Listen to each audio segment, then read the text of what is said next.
Bienvenue dans Coach Aziz Podcast épisode 4. Aujourd'hui, avant les titres, nous avons notre invité, Lamine Fati, qui est un journaliste sénégalais, qui est avec Bisport Academy de Dakar. Il est le responsable des médias et réseaux sociaux.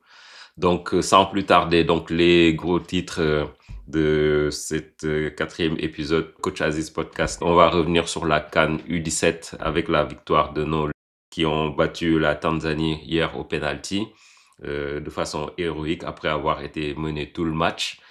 Ensuite, nous allons parler de la liste de Pape Thiaw. Donc la liste définitive a été publiée depuis hier. Donc avec les deux retranchés, nous y reviendrons. Pardon.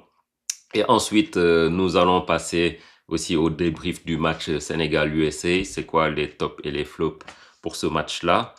Et puis, nous allons finir enfin avec, qui sera le buteur de l'équipe du Sénégal lors de cette Coupe du Monde. Donc, à savoir entre Bamba Dieng, Chérif Ndiaye et Nicolas Jackson. Et enfin, nous parlerons de l'Académie Bisport, dont notre cher invité fait part, et puis moi-même, en tant que directeur technique. Et puis, nous allons évidemment mettre en avant notre jeune joueur, donc Souleymane Commissaire Faye, qui est sacré champion d'Afrique depuis hier. Ok, donc sans plus tarder, bonjour Lamine, comment ça va?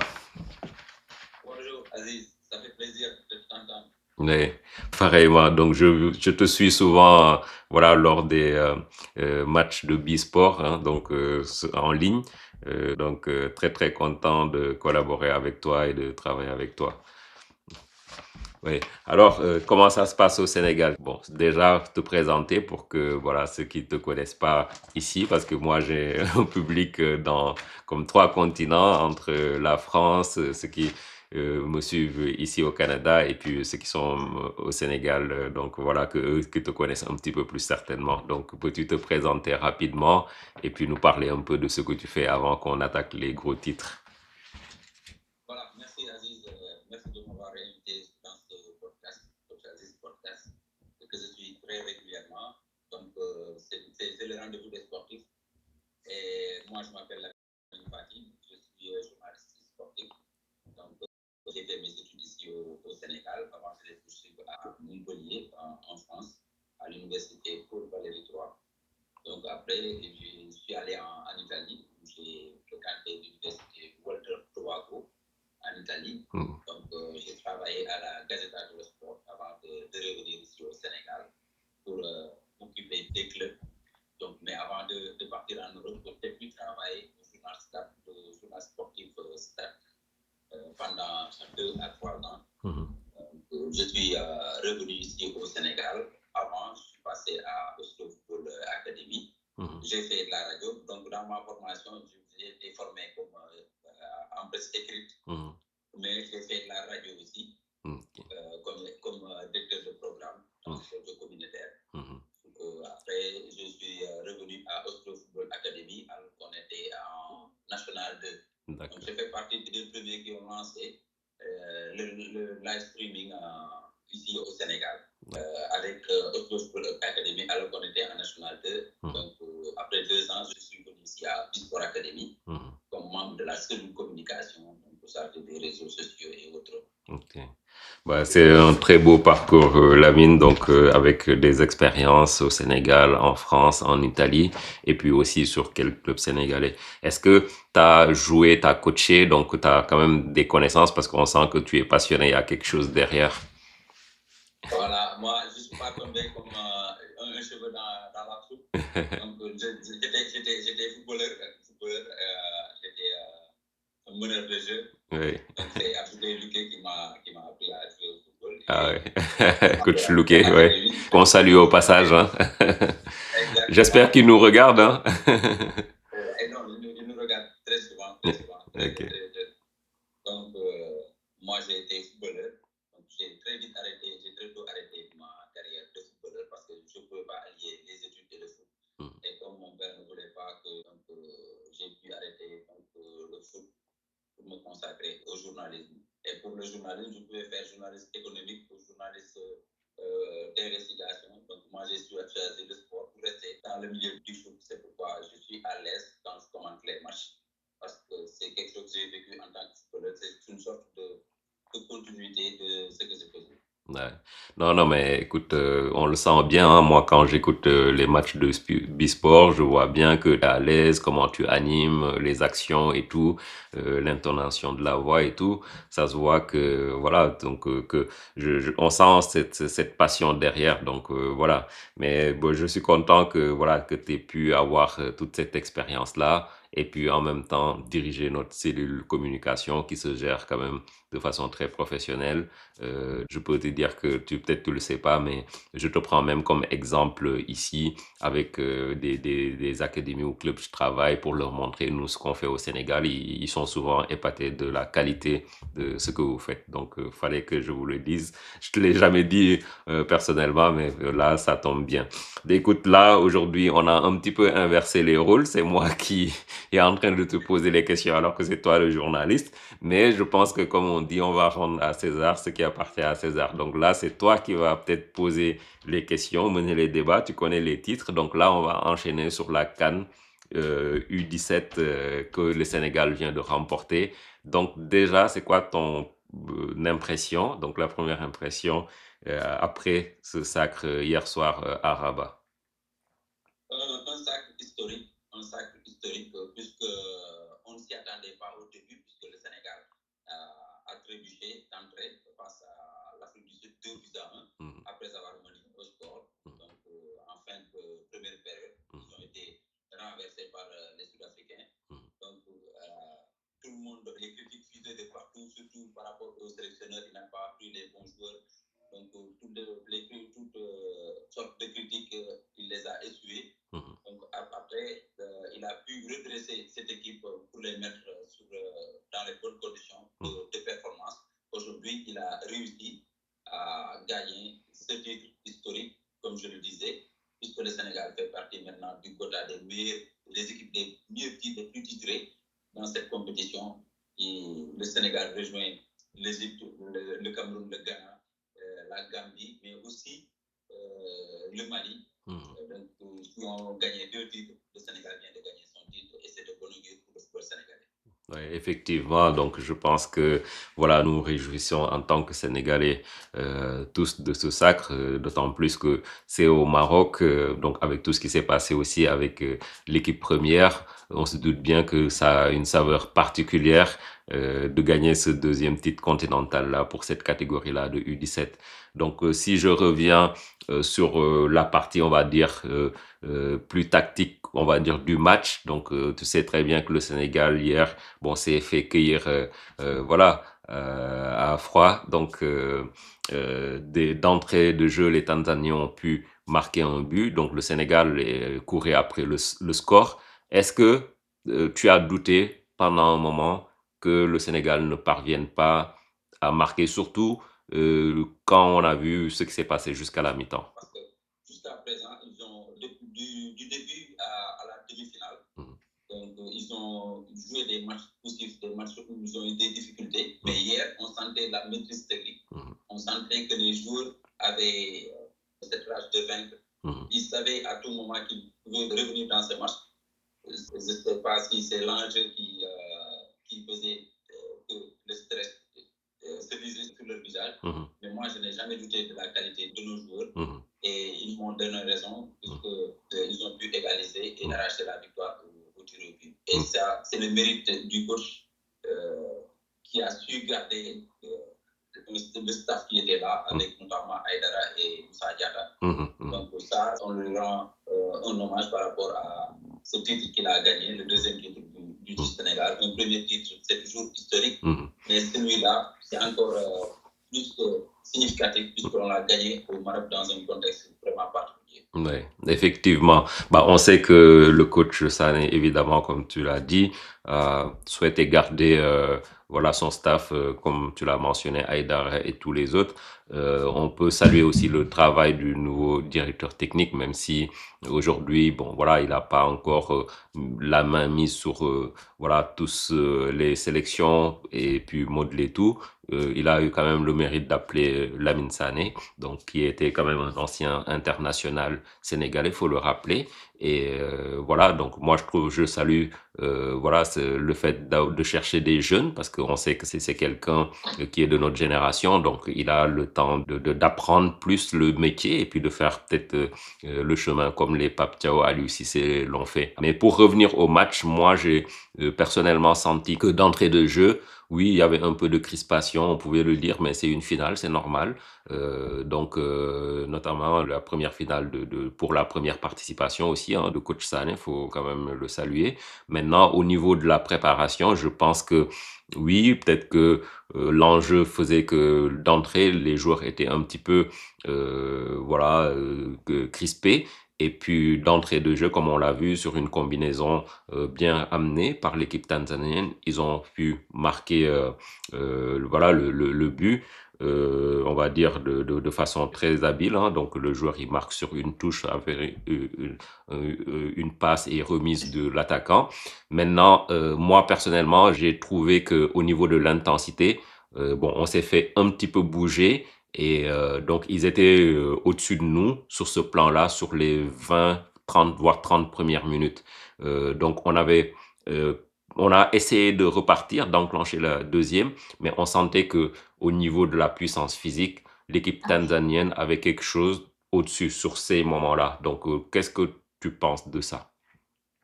Mais moi, je pense que le Sénégal a toujours quelques difficultés quand il affronte des équipes de l'Afrique australe.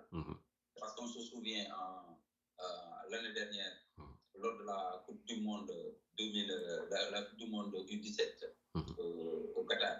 Donc le Sénégal avait été éliminé par l'Ouganda. On ne s'y attendait même pas. 1-0. Donc ils ont couru derrière le score. Et ce scénario a failli se reproduire hier.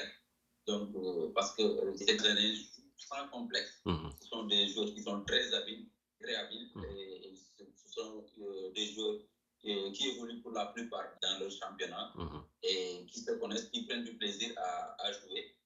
Heureusement que nous aussi, on a eu des joueurs qui évoluent qui évoluent dans notre championnat. Oui. On n'a pas d'expatriés. C'est vrai, oui. Et ça nous a aidé à avoir une cohésion et un esprit d'équipe pour pouvoir renverser cette équipe tanzanienne. Mais ce n'était pas du tout évident, puisque à un moment donné, on comptait vitesse et précipitation. Exactement. Mais quand même, l'entraîneur a su faire revenir aux joueurs dans le match, essayer de leur donner des consignes pour qu'ils puissent gérer bien ce match. Mais moi, j'aimerais avoir ton avis par rapport à cette équipe du Sénégal aussi, parce qu'en tant que technicien, tu dois savoir qu'on attendait certains joueurs comme Sega Falmbo qui joue en Ligue 1, Magaïan qui joue en Ligue 2 avec Gelawar et autres.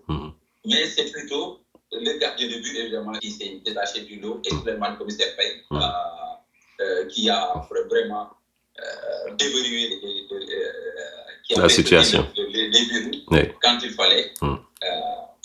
Quelle appréciation faites-vous de sa prestation et de son tournoi? Oui. Bah déjà pour commencer avec commissaire, bon écoute, moi je pense qu'il a fait un excellent tournoi. Donc le premier match, bon après on n'est pas dans le groupe, donc on ne sait pas pourquoi il n'était pas titulaire. Et bon en tout cas, tout ce qu'on sait c'est que le Sénégal a perdu ce match-là après avoir mené au score. Mais quoi qu'il en soit, sur le deuxième match et le troisième match, je pense qu'il marque, il rentre et il marque, donc il a été titularisé. Et sur le quart de finale, je pense contre l'Égypte, ou donc c'était contre l'Égypte ou l'Algérie.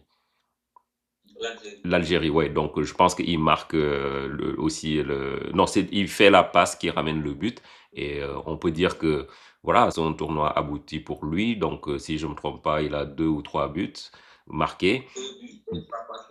2 buts, 3 passes décisives. Donc quand même voilà. Donc pour un joueur de ce trempe-là, moi, je ne suis pas étonné parce que nous, on le connaît à Bisport et on sait de quoi il est capable. Et puis, on l'avait vu avec le tournoi de Wafou, donc zone Afrique de l'Ouest. Donc, je pense que s'ils l'ont appelé dans l'équipe, c'est que, voilà, ils savent qu'il a des qualités. Donc, faut qu'il continue dans cette lancée et je pense qu'il a comme toutes les cartes en main. S'il est sérieux, il continue de travailler parce que c'est pas une fin en soi, ça valorise un petit peu au même titre que ses partenaires. Voilà, une belle aventure humaine et puis qui finit par ce sacre. Mais je pense qu'il lui reste beaucoup quand même de choses à travailler, notamment sur le plan physique, sur le plan de la lecture du jeu, la prise de décision, toutes ces choses-là, parce que même si on est talentueux, on peut toujours continuer à s'améliorer. Donc moi, c'est ce que, en tout cas, je lui conseille. Moi, ce que j'ai trouvé juste après avoir encaissé le but, c'est que voilà, il y a eu cette période de panique et après, comme tu l'as dit, ils ont mélangé vitesse et précipitation en voulant tout de suite jouer en avant et le match est parti voilà dans un tempo très élevé et je pense que le rapport de force en ce moment-là était plus côté tanzanien, donc qui avait pris le dessus. Mais avec le temps, donc je pense que, comme tu l'as dit, je pense que la pause fraîcheur, j'ai entendu bon, quelques coachs ramener un petit peu les garçons à la raison, donc pour leur dire que vous avez le temps. Je pense que ça nous a beaucoup aidé. Et puis notamment à la mi-temps, au retour des vestiaires, on a vu tout nouveau visage du Sénégal. Mais l'autre chose aussi qui a beaucoup aidé, c'est un manque de fraîcheur ou en tout cas de régularité des Tanzaniens sur le plan en tout cas de l'intensité. J'ai senti une baisse de régime en début de deuxième mi-temps et c'est là où le Sénégal a commencé à mettre l'impact. On a vu quelques actions bien élaborées. Et c'est ce qui manquait d'ailleurs en première mi-temps, c'était d'arriver dans la zone de déséquilibre. Donc le dernier tiers, on avait du mal à comme assurer les passes, l'avant-dernière passe, et c'est ça qui nous a fait. En tout cas, ils faisaient beaucoup de fautes aussi les joueurs tanzaniens. Ça nous a donné des possibilités de coups de pied arrêtés, et justement, c'est sur ces coups de pied arrêtés que voilà notre poulain, le jeune Faye a fait un centre. Voilà, mal repoussé par le gardien. Et puis voilà, le petit neuf là qui est rentré, John, je pense, il a assuré l'action, ce qui nous a permis de rester dans le match. Ouais. Mais maintenant, il a réussi le coup, il a gagné ce trophée. La Coupe du Monde se profile à l'horizon. Ce sera du 19 novembre au 13 décembre au Qatar. Donc, quel conseil donnerez-vous au staff, notamment à Lamine Sané, pour que le groupe puisse avoir une préparation adéquate pour être dans de bonnes conditions optimales de performance en vue de la Coupe du Monde? Écoutez, vous avez bien fait de le souligner parce que le fait que le groupe a eu peu de temps pour cette préparation-là, peut-être que ceux qui sont pas au Sénégal ou même certains Sénégalais sont pas au courant. Je pense que Lamine Sané, si je me trompe pas, a été nommé à peine 2 mois avant la compétition, peut-être même un peu moins, et a eu comme 2 rassemblements de quelques jours, on va dire, avant de choisir le groupe final. Je pense que c'est même un rassemblement plus la période de préparation pour aller à la CAN. Donc, ce qui fait que c'est quand même peu de temps pour des jeunes dont certains n'ont jamais peut-être joué ensemble. Peut-être il y a quand même il y avait un bon noyau de l'équipe U15 qui avait joué le tournoi Wafou qu'il avait d'ailleurs remporté. Donc ça a permis d'avoir une base, mais je pense qu'il y a quand même d'autres éléments qui se sont rajoutés. Après, je sais qu'ils ont dû composer, il me semble, avec 2 blessés, donc dont un qui est chez nous. Donc je pense que c'est Afia, non, c'est ça? Oui, Oui, Afia Afia Ndao, donc qui était blessé. Et tout ça pour dire que peu de temps pour se préparer. Et malgré ça, je pense que le fait de continuer à travailler, ils ont su monter en puissance et puis se mettre au niveau du tournoi petit à petit. Parce que moi, plus on avançait, plus je les sentais plus sereins. Et côté tactique, on peut parler quand même d'une bonne assise défensive qui est au crédit du staff. Et puis après, c'est sûr que c'était un peu pour moi brouillon sur les phases offensives et puis les phases de transition rapide, mais malheureusement, donc on n'a pas pu enchaîner comme on souhaitait. Donc à mon avis, si le secteur offensif, on le travaille, certainement pour revenir au centre de la question, pour la préparation de cette Coupe du Monde qui va arriver, je pense que oui, le gros chantier va se trouver plus sur la partie offensive et l'animation offensive. Donc je pense que le Sénégal, en tout cas cette équipe-là, doit quand même beaucoup plus travailler. Donc je pense que faire plusieurs rassemblements, même d'ici le mois de novembre, donc on a le temps. Je ne sais pas s'ils vont avoir des matchs amicaux, mais au moins en avoir 4 ou 5, ce serait bien. et puis d'avoir comme de 4 à 5 rassemblements aussi qui permettraient à ce groupe-là de avoir un vécu. Je sais que avec cette Coupe d'Afrique-là, bon, ça les place déjà et fait des liens entre eux qui vont être forts, donc parce que bah, ils savent qu'ils ont fait quelque chose ensemble et ils vont avoir du plaisir à se retrouver. Maintenant, est-ce qu'il y a des secteurs aussi qu'il faut renforcer avec un bilan qui va être fait certainement après. Et je pense que si on rajoute un peu de plus-value, cette équipe-là peut être un bon candidat pour, en tout cas, je dirais pas venir gagner la Coupe du Monde facilement, mais peut être un candidat pour le dernier carré. Ouais. C'est important de le souligner, puisque on est dans le groupe F avec la Croatie, le Cuba et le Tadjikistan. Mhm. C'est un groupe prenable pour le Sénégal. Ça a commencé avec Serigne Fallou Diouf, qui avait gagné la CAN en 2023, CAN 2017. Elhadji Malick Cissé avait tenté avec le Sénégal en 2025, mais ça n'a pas pu marcher. Cette fois-ci encore, Souleymane Commissaire Faye l'a gagné avec le Sénégal. C'est comme s'il y a une histoire d'amour entre les U17 et le Sénégal. Effectivement, bah, on peut dire qu'on leur porte bonheur parce qu'à chaque fois qu'il y a des joueurs de B-Sport, bah, on remporte le tournoi. Donc, et puis on peut citer aussi ce que Afia a fait avec Faye, avec les U15. On peut citer ça aussi. Bon, pour l'instant, pour les sélections au-dessus, et Mohamed Dabo aussi. Donc pour l'instant, pour les sélections au-dessus, on n'a pas encore cette chance, mais le fait que oui, Elhadji Malick et puis les autres ont pu gagner aussi cette CAN-là en 2023, donc prouve que voilà, on contribue au football, au développement du football local et national, on va dire. Et le fait aussi d'avoir ces jours-là valorise encore une fois le travail de nos éducateurs qui sont sur place, que je salue au passage, hein, donc qui font un gros travail donc année après année. Donc je pense que aujourd'hui, on est arrivé à un niveau où B-Sport Academy n'est plus à présenter, en tout cas avec les académies au Sénégal. Donc, on fait partie, je pense, quand même, des bonnes académies, en tout cas, qui représentent la région de Dakar et puis le Sénégal. Et donc, je pense que c'est une bonne chose. Il faut qu'on continue comme ça à produire d'autres jeunes qui vont arriver. Et puis, ça va pousser aussi aux jeunes qui sont déjà sur place d'avoir des exemples concrets. Vous avez vu, tel a travaillé ici avec tel coach, etc. Et puis, arriver à gagner la Coupe d'Afrique. Je pense que il y a 4 5 ans, c'était impensable même de rêver de quelque chose comme ça. Et aujourd'hui, on en parle comme ça dans un podcast. Donc, moi, je suis fier, en tout cas, de faire partie de toute cette aventure-là et de collaborer avec vous tous. Alors, je rappelle que c'est la tête pensante de B-Sport Academy parce que il est à l'origine de la politique sportive de cette académie qui est en train de faire son bonhomme de chemin. Et on ne va pas terminer sans parler du gardien, le meilleur gardien de ce tournoi, Hassan. Avoir un gardien qui peut arrêter 2 à 3 pénaltys par série, il y a de quoi être fier. Ah bah, totalement. Écoutez, le jeune Hassan, je pense qu'il a fait un tournoi incroyable. Juste son envergure, ses prises de balles avec assurance, on sent une autorité qui dégage. Écoutez, il a fait un tournoi remarquable, notamment sur le match contre le Maroc. Il arrête quand même, faut le dire, 5 pénaltys.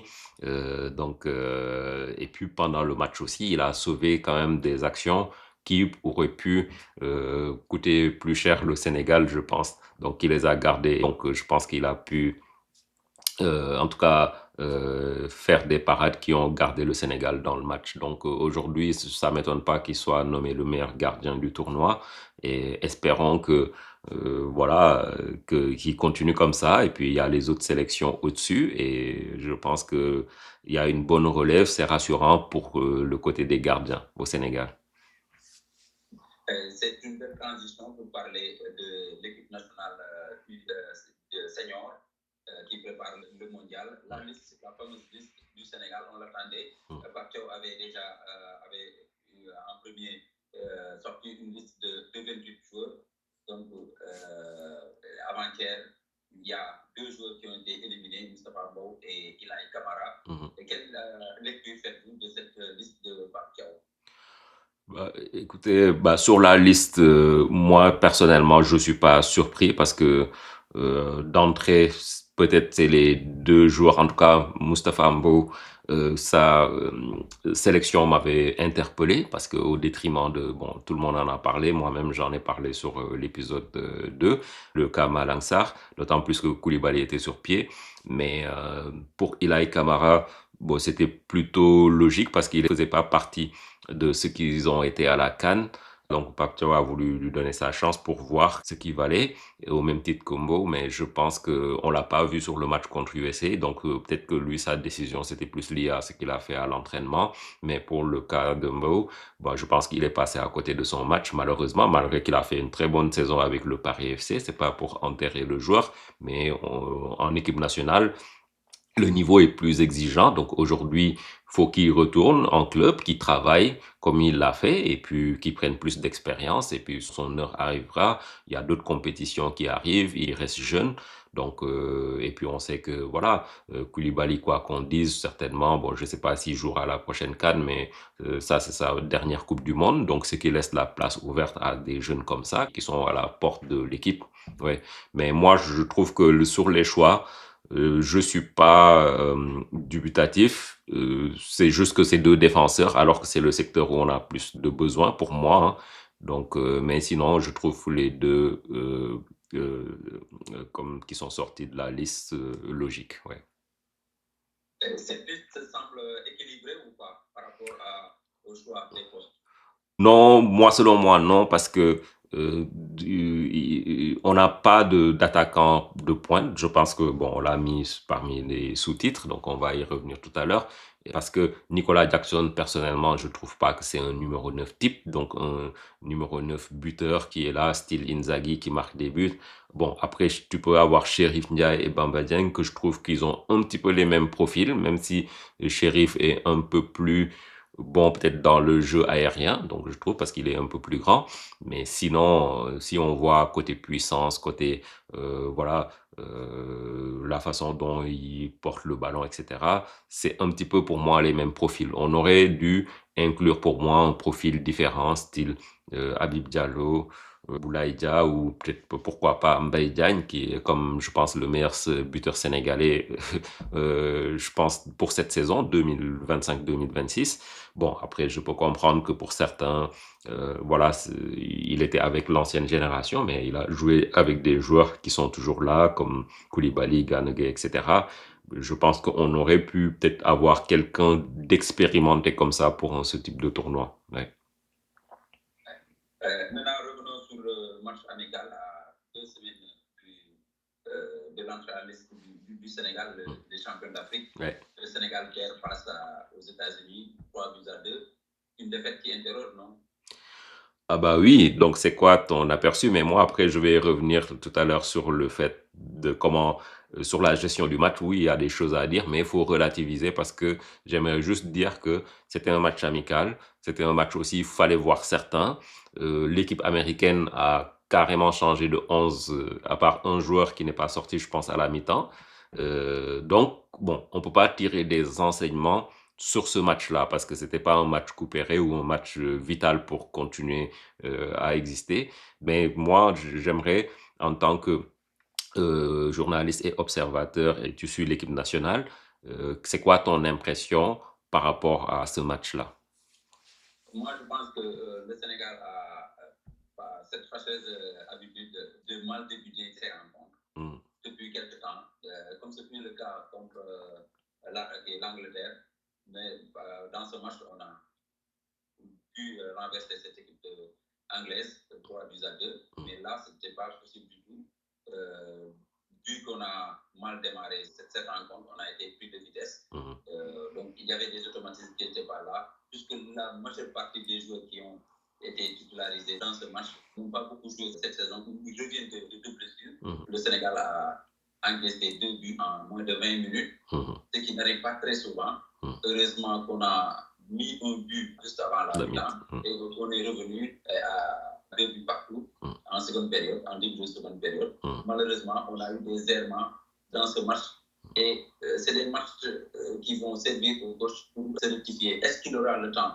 au début de cette Coupe du Monde Mm. face à la France. Mm. Je ne sais pas s'il aura le temps d'ajuster, de corriger certaines erreurs, certaines lacunes, mais faisons confiance à ce groupe. Non pas par rapport au talent, parce qu'ils ont chacun le talent qu'il faut. Ils l'ont démontré pendant des années, mais par rapport à leur état de forme, juste pour le match contre la France et le match contre la Norvège, bien entendu. Ouais. Donc, en Coupe du Monde, c'est la haute compétition, ça ne badine pas et les moindres erreurs se payent cash. Donc, et on va être attendu dans cette Coupe du Monde. La France a été battue en 2002. Elle va venir avec beaucoup de méfiance. Ils vont être revanchards. Sénégal. Oui. Ça va pas être facile pour le Sénégal. Oui. Et on va amoindrir les erreurs et essayer d'être le plus clinique possible face à la France. Sinon, ça va. En tout cas, moi, pour revenir au match, je pense que, comme bon, tu l'as un peu bien résumé, le Sénégal, bon, s'est fait cueillir encore une fois à froid, donc en début de match. Donc, je pense que les États-Unis ont commencé sur les chapeaux de roue à 2000 à l'heure et nous, on n'était pas du tout dans l'intensité. Et donc, je pense que bon, ils sont arrivés tranquillement aux États-Unis en faisant voilà un rassemblement de quelques jours à Dakar. Donc, je pense que tout de suite, ils s'attendaient à un match plus posé, mais je l'avais dit, hein, donc je pense que sur le podcast numéro 3, j'avais prévenu que les États-Unis avaient une équipe très physique. Donc, je pense même que l'idée de les avoir choisis, c'est parce qu'on savait que la France joue pas le même style, peut-être un peu moins direct avec la France, mais quand même avec des joueurs qui se projettent rapidement vers l'avant. Donc, on l'a vu avec Pulisic, avec Popi. Donc, c'est des joueurs rapides devant, donc qui nous ont posé beaucoup de problèmes. Et aujourd'hui, je pense que avec une défense expérimentale, donc on avait testé, je pense que Sek et Mbo, c'était la première fois qu'on les mette sur une défense à 4, tu comprends? Donc, à partir de là, parce que je pense que quand Sek est rentré à la finale de la Coupe d'Afrique, on a joué à 3 derrière. Donc, ce qui faisait que pour moi, c'était une défense inédite. Donc, du coup, c'était expérimental contre une équipe qui est en phase de préparation, qui joue chez elle et qui est extra motivée. Au passage, l'équipe du Canada a gagné hier 2-0 contre l'Ouzbékistan. Et donc là aussi, c'est une équipe, je pense, qui va vendre cher sa peau. On connaît que les Nord-Américains, ils sont très athlétiques, ils lâchent rien jusqu'au bout. Donc c'est ça qui est arrivé. Et je pense que défensivement, le Sénégal a eu beaucoup d'errements, beaucoup d'erreurs individuelles qui ont fait que voilà, on n'a pas su gérer la profondeur les deux buts se ressemblent quasiment. Donc chaque fois, c'était des 1-2-3 ou 1-2. Le joueur déborde et puis centre et puis voilà. Donc et puis on marque. Je pense que il y a matière à rectifier certaines choses. Maintenant, on sait que c'est pas la défense titulaire. Par contre, ce qu'on peut dire à contrario de l'attaque, c'est que l'attaque, c'était quasiment l'attaque titulaire parce qu'on avait Jackson, Mané à gauche, Iliman. Après, bon, c'est sûr qu'au milieu aussi, c'était la première du jeune Sapoko Ndiaye. Bon, on sait que Ghana n'est pas là et c'est le patron et capitaine de l'équipe. Mais tout ce que je sais, c'est qu'au niveau défensif, l'équipe a mal débuté le match. Donc, je pense que dans l'animation défensive, il va falloir corriger ça très vite. Et oui, je pense qu'il a le temps parce que maintenant, il bénéficie de son groupe au complet. Je pense qu'à part Koulibaly, tout le monde s'entraîne normalement. Maintenant, à 10 jours quasiment du match contre la France, ce serait une surprise de voir Koulibaly aligné d'entrée parce qu'il reste un seul match amical, on le sait. Et pour revenir à son meilleur niveau, il faut 4 à 5 matchs. Et encore, il n'a pas encore repris le jeu. Donc, on sait que ça mettra du temps pour revenir physiquement, etc., pour revenir dans le tempo. Donc, on peut déjà, pour moi, faire une croix sur lui, sur le premier, voire même le deuxième match. L'objectif, peut-être pour lui, ce sera d'atteindre le troisième match en revenant pour être prêt, certainement pour les matchs d'ici là. Il aura comme 3 semaines d'entraînement dans les jambes, ce qui me paraît plus logique avant de pouvoir le mettre titulaire. Après, c'est sûr que de l'avoir dans le groupe peut être important parce qu'il peut donner des conseils aux jeunes, Sarr, tous les défenseurs qui sont là. Il peut, en tant que capitaine aussi, parler à tout le monde et tout. Donc c'est quasiment un relais, un coach adjoint bis sur le banc. Donc oui, on connaît son importance. Mais en tout cas, le Sénégal, on va pas tirer des conclusions hâtives, mais le chantier quand même reste dans la défense. Et puis je pense qu'il va falloir mettre la priorité là-dessus pour que le prochain match, on voit quelque chose de plus raisonnable et de plus présentable pour le Sénégal, qui est champion d'Afrique en titre. Maintenant, on va revenir sur la surprise du chef par Sapoko Diaye. À l'annonce de la liste, ça a soulevé beaucoup de bruit. Moi, je me suis dit, peut-être le coach sait beaucoup de choses sur ce poste que beaucoup de gens ignorent. Sa prestation, l'autre jour, il a emballé le public avec une prestation vraiment fournie. Est-ce que vous êtes, quelle appréciation faites-vous de sa première titularisation et de sa prestation face à l'équipe des États-Unis? Ouais, bah moi personnellement, il m'a surpris parce que faut dire vrai, je le connaissais pas. Même on a dit qu'il a joué 3 4 matchs au Bayern, donc je l'ai pas vu. Je sais que bon, j'ai vu un petit résumé vite fait où je pense qu'il avait marqué même en Coupe d'Allemagne quelque chose comme ça. Mais bon, moi personnellement, je le connaissais pas. Je savais même pas à quel poste il jouait avant qu'il soit sur la liste. Mais il m'a agréablement surpris. Maintenant, on voit qu'il a le niveau, il a du ballon. Mais voilà, je pense que aujourd'hui, de là à dire que il sera titulaire pour la Coupe du Monde, donc je pense que c'est prématuré. Mais j'aimerais savoir sur quel point il vous a surpris, sur la palette technique. Bah, sur sa maîtrise technique et puis le fait bah, qu'il est jeune et que c'était son premier match. Donc je pense que n'importe quel joueur, même les pros, si c'était ton premier match avec des joueurs que tu n'as jamais joué en match, bon, voilà, il peut y avoir un temps d'adaptation. Mais lui, il n'a pas eu ça. On dirait que ça fait comme 20 matchs qu'il joue avec l'équipe. Et il prenait le ballon, il osait demander dans des espaces très restreints. Moi, je jouais ce poste-là, je suis milieu défensif de formation, donc je sais qu'est-ce que c'est. C'est la zone la plus névralgique dans le football pour faire des demandes dos au but, il faut s'orienter et tout. Et il a cette aisance-là. Et aujourd'hui, c'est sûr et certain que voilà, ça peut être comment dirais-je, un bon atout en tout cas sur le banc pour rentrer. En plus avec cette insouciance-là, donc on a besoin de ça par moment parce que des fois, bah, tu sais, les joueurs, on va dire, qui sont habitués avec l'équipe vont prendre leurs aises et après, c'est difficile pour eux sur les matchs à enjeu, mais un jeune comme ça, tu le mets, je pense qu'il n'a pas froid aux yeux. C'est qu'au même titre que Mbaye, quand on l'a mis, beaucoup se posaient des questions, mais tout de suite, il a convaincu tout le monde. Moi, en tout cas, sur ce match-là, il m'a convaincu. Maintenant, j'avais trouvé quand même le timing de l'appeler pour la première fois un petit peu prématuré. Genre, mais pour une Coupe du Monde, pour une première, vu son âge, sachant qu'il y a d'autres qu'on a laissés sur le carreau, j'aurais attendu un petit peu, mais voilà, je pense que dans le football de haut niveau maintenant, on n'a plus le temps. On voit des jeunes comme les Yamal, Mbappé qui ont commencé à 16 17 ans. Donc pour moi, maintenant, c'est le meilleur qui joue et c'est les meilleurs qui vont être appelés. Donc non, non, je pense que il peut avoir sa place, mais moi personnellement, je le mettrai, enfin, je vais l'intégrer tout doucement pour ne pas lui brûler les ailes. Comme ils ont fait la gestion de Mbaye, j'ai trouvé sa gestion parfaite avec pour la Coupe d'Afrique. Voilà, et puis il va évoluer. Et puis c'est cette génération-là qui va peut-être reprendre le flambeau, bon, on va dire dans 2 ans, 3 ans, pour garder le niveau de l'équipe voilà, à ce stade mondial. Ouais.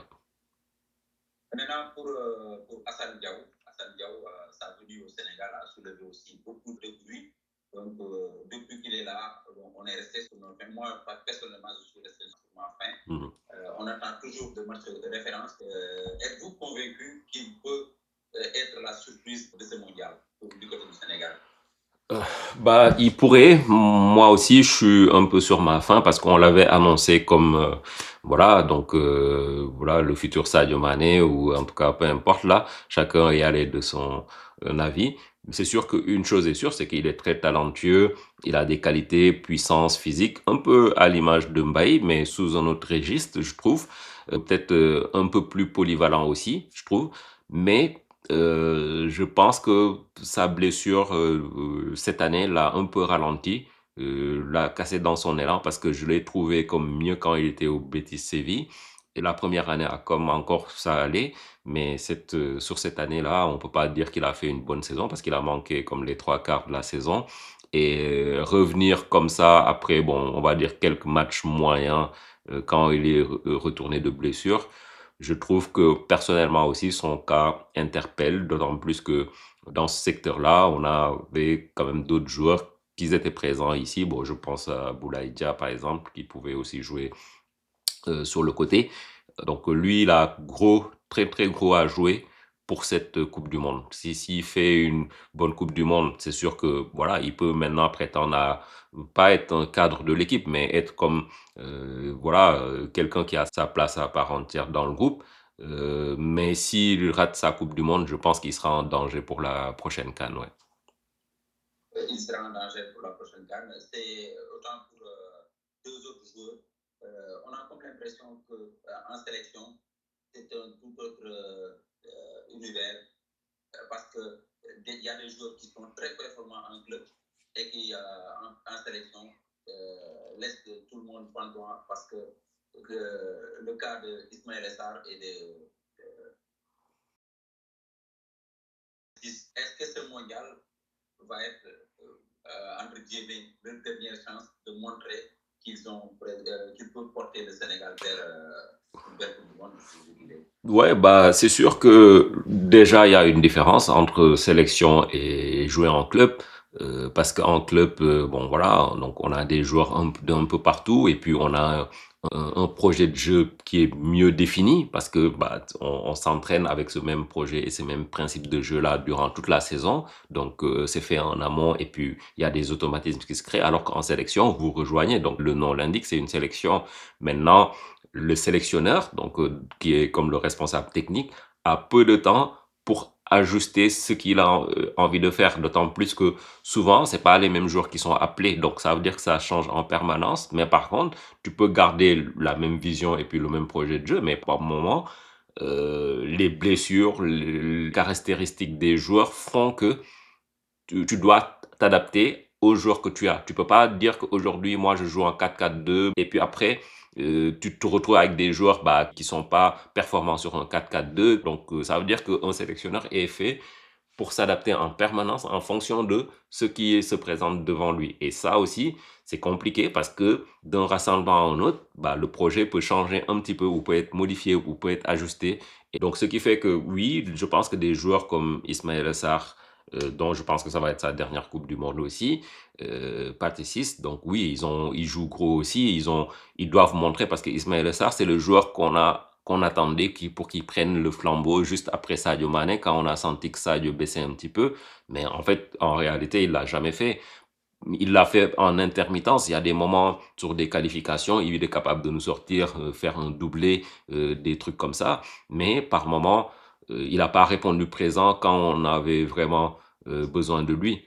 Et je pense que cette Coupe du Monde-là, vu qu'il vient en plus avec la confiance en remportant la Coupe d'Europe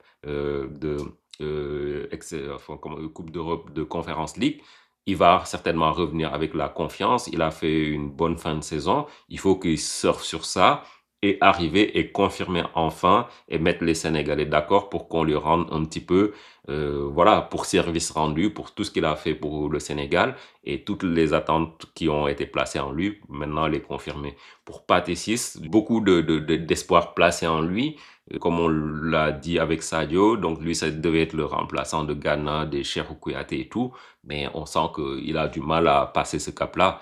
Oui, en club, il est bon, mais être bon en club ne veut pas dire non plus être bon en sélection. Il doit maintenant pouvoir s'imposer et puis sentir qu'il y a bon, Ghana qui vieillit, donc il doit quand même mettre sa patte de sorte qu'il crée le doute dans la tête du sélectionneur pour savoir, bon, est-ce que je mets Pathé Ciss ou Ghana? Là, on devait arriver là, alors qu'aujourd'hui, il n'y a pas photo. Si on fait le classement, Ghana, Pape Gueye, Champion d'Afrique en titre, peut-être on voit bien que si ça ne marque pas, on a du mal à mettre les buts. Dans une Coupe du Monde où on attend beaucoup de ce secteur, est-ce que le Sénégal peut prendre le risque d'être Sadio dépendant? Sadio dépendant, personnellement, non, je le souhaite pas, mais aujourd'hui, il faut dire la vérité. Donc, en finale de Coupe d'Afrique, c'est quasiment lui qui marque. Le dernier match, c'est lui qui marque. Bon, quand il n'était pas là au Stade de France, bon, c'est sûr que ils sont débrouillés sans lui, mais on sent que par moment, il y a que lui qui débloque la situation.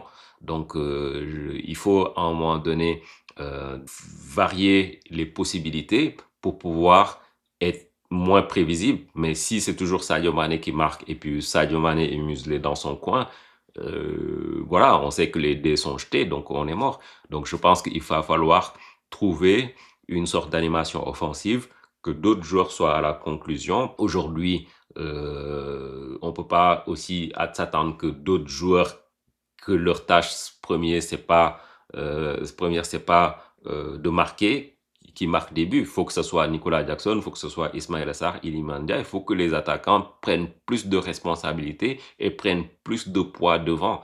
Donc, je pense que aujourd'hui, le chantier reste entier en défense, mais pour un buteur aussi, moi je pense que là aussi, c'est un secteur où on devra vraiment avoir quelqu'un qui est comme une référence. Ouais. Voilà. Le Sénégal, en 2002, on ne l'attendait pas. Puis, en 2022, 2022, on avait atteint les huitièmes de finale. On s'est fait par l'Angleterre. Maintenant, on revient avec le costume de champion d'Afrique. Jusqu'où voyez-vous le Sénégal dans cette Coupe du Monde? Bon, difficile à dire parce que c'est une Coupe du Monde, bon, c'est on va dire nouveau format avec plus d'équipes. Bon, je pense qu'il y a 48 équipes, il me semble. Bon, on va voir ce que ça donne. C'est sûr que pour sortir du premier tour, on va dire que c'est atteignable pour le Sénégal parce que quand même c'est trois équipes. Enfin, c'est les deux premiers plus les huit meilleurs troisièmes. Donc bon, je pense que ça devrait pas, sans prétention, en respectant toutes les autres équipes, ça. Mais tout passera par le premier match. Ah oui, tout passera par le premier match. Faut toujours démarrer une compétition de la meilleure des manières. Après, c'est sûr que le Sénégal, bon, on se rappelle, peut-être que tu l'as pas dit, mais on a fait 2018 aussi, où, voilà, donc on avait notre premier match, c'était contre l'Équateur, il me semble. Donc qui était très pas facile, mais on avait gagné. Et en 2002, bah, on a battu la France. Donc, est-ce qu'on est capable de faire 24 ans plus tard l'exploit? Bah, l'avenir nous le dira. Et là, c'était une victoire 2-1 aussi sur le fil. Mais tout ce quoi qu'il en soit, il faut absolument ne pas perdre contre ce match contre la France. Maintenant, est-ce que le Sénégal peut aller loin dans la compétition?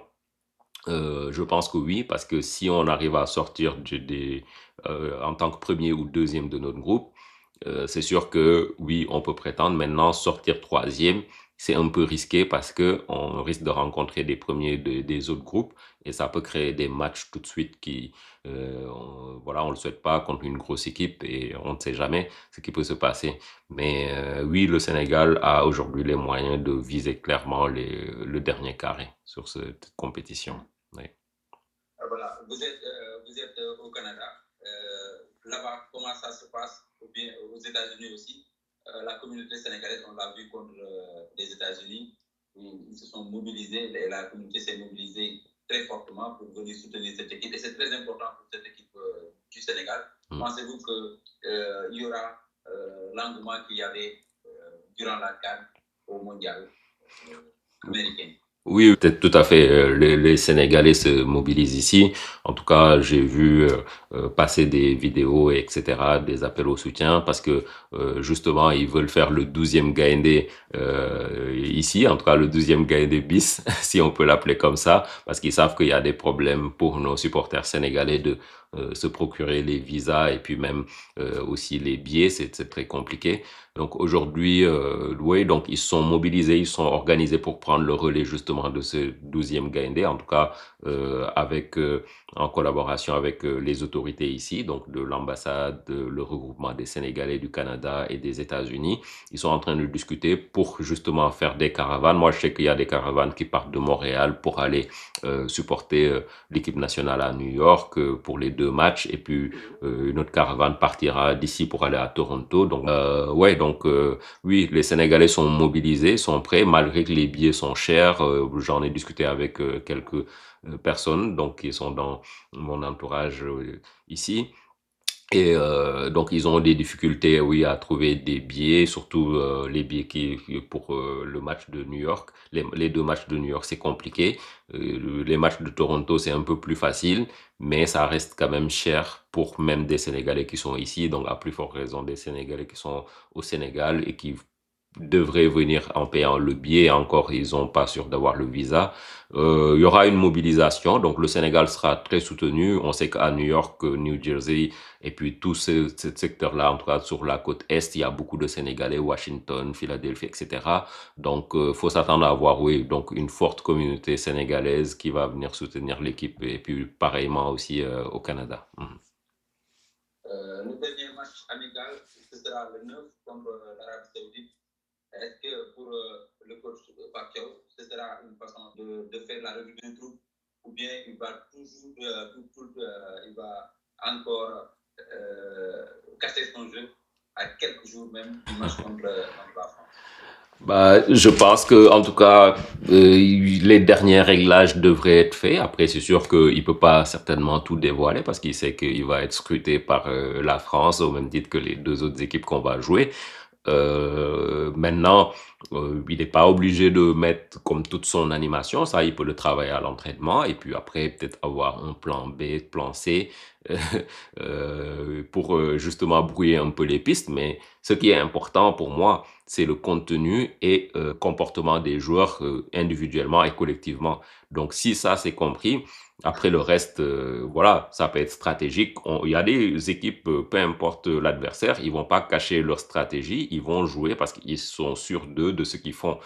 Il y a des coachs qui sont comme ça. Maintenant, c'est sûr que s'il veut brouiller les pistes, oui, il peut modifier son animation, mais ça, c'est risqué parce que ça reste un match international contre un adversaire de qualité. Faudra pas non plus s'y tromper. Il faut pas oublier aussi que le match contre les États-Unis, on l'a perdu, même si c'était très serré.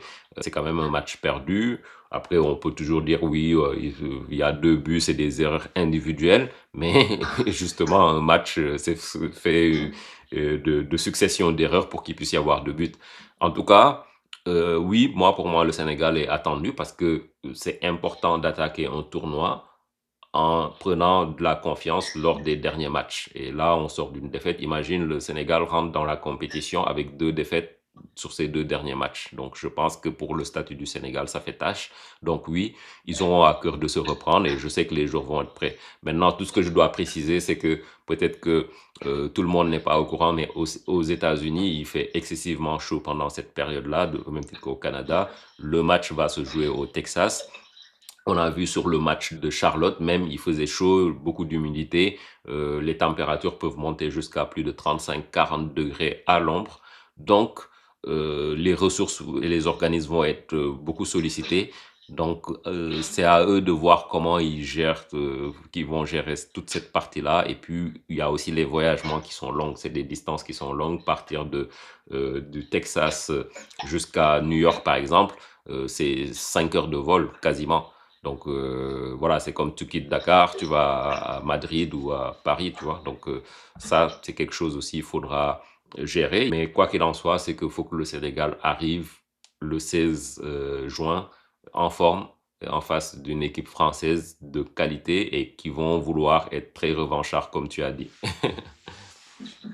En tout cas, on a fait le tour. Et maintenant, reste maintenant à parler de Bisport Academy. On ne peut pas clore ce numéro sans parler de Bisport Academy, partenaire du FC Barcelone. Ouais.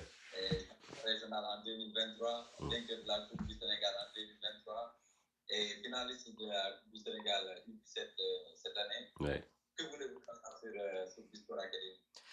Bah, écoutez, comme je l'ai dit en début d'émission, donc une fierté déjà de faire partie de ce famille Bisport. Et puis voilà, donc je suis ravi aussi de pouvoir voilà tout le département technique à partir d'ici depuis des années.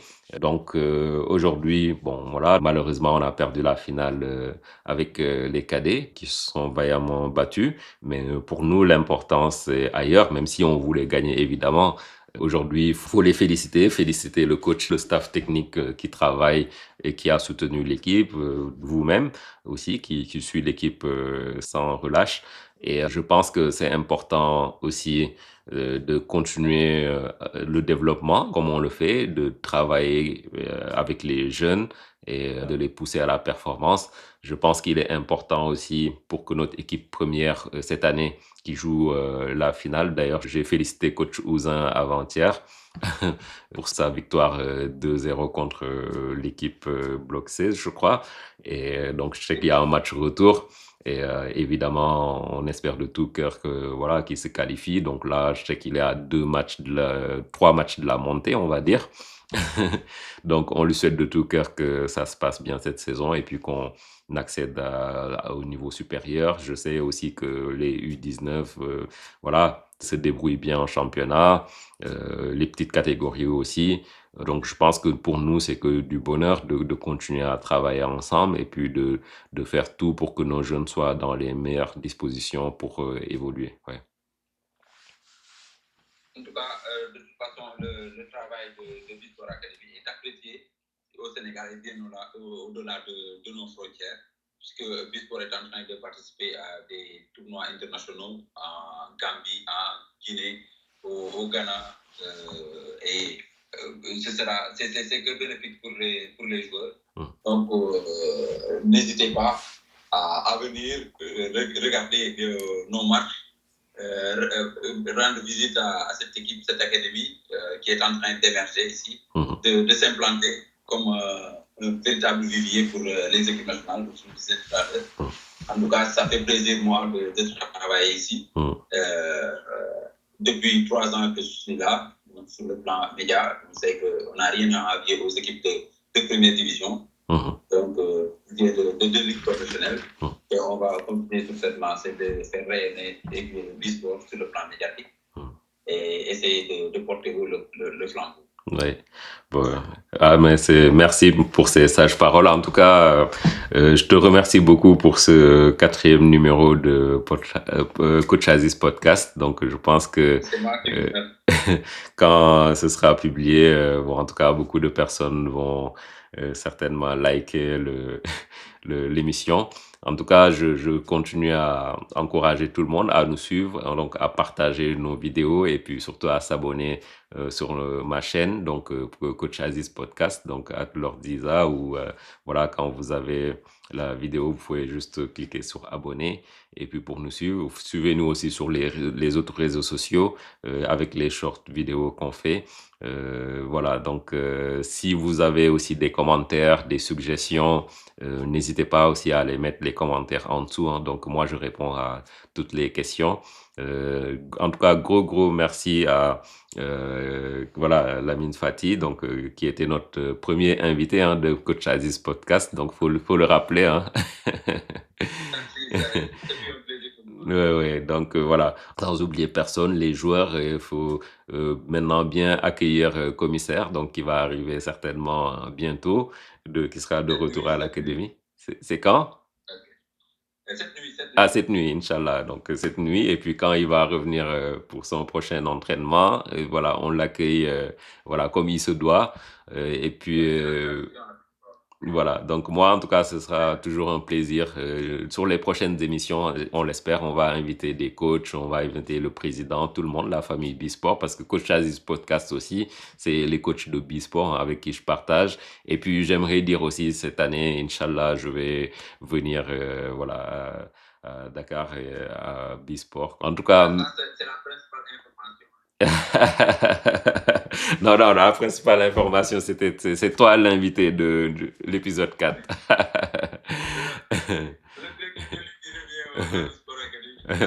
Ouais, mais faut pas le dire trop fort parce que je veux faire une surprise à ma mère. Ok, bon, merci beaucoup. Et puis voilà, donc je te laisse le mot de la fin. En tout cas, merci beaucoup à tous ceux qui nous suivent. Comme vous l'avez dit, n'oubliez pas de vous abonner sur cette plateforme Aziz, Coach Aziz Podcast. Donc, c'est une tribune pour les sportifs et ça fait plaisir et ça nous donne de la visibilité. En tout cas, merci pour cette cette publicité que vous êtes en train de faire pour l'Histoire Académie, pour ma modeste personne aussi. En tout cas, je n'hésiterai pas à donner ma contribution. J'espère que ça vous a plu et à très bientôt à tous ceux qui nous regardent ici et d'ailleurs. Ouais, merci, merci, à bientôt, c'était un plaisir. Ciao, ciao. Ciao, ciao, très bientôt.